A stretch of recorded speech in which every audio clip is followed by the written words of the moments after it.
தங்கள் ஐயா வணக்கம். ஒருவர் வாழ்க்கையில் முன்னேறுவதற்கும் இரவில் தூங்குவதற்கும் மாந்திரிக ரீதியாக ஏதேனும் சம்பந்தம் இருக்குங்களா ஐயா?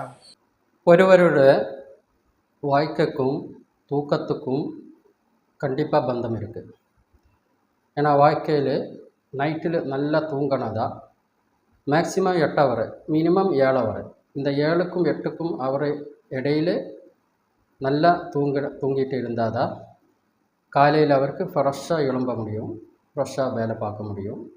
படிக்கிற பசங்களானாலும் சரி, வேலை பண்ணுன ஆளுங்களானாலும் சரி, நல்ல 8 ஹவர் 7 ஹவர் தூங்கினா தான் அவருக்கு நல்லா படிக்க முடியும், நல்ல வேலை பண்ண முடியும். நல்லா படித்து நல்ல வேலை பண்ணினா தான் வாழ்க்கையில் முன்னேற்றம் இருக்கும். நல்லபடியாக முன்னேறி நல்லபடியாக தூங்கி நல்லபடியாக வாழ்ந்தால் தான் வாழ்க்கையில் நமக்கு நல்லதாக இருக்கும். வணக்கம் நண்பர்களே.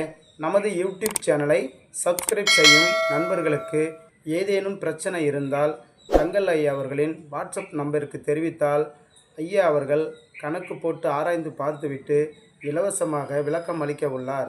மக்கள் அனைவரும் கேட்டு பயன்பெறுமாறு கேட்டுக்கொள்கிறேன். உங்களிடமிருந்து விடைபெறுவது மெடிக்கல் சங்கர் சீர்காழி.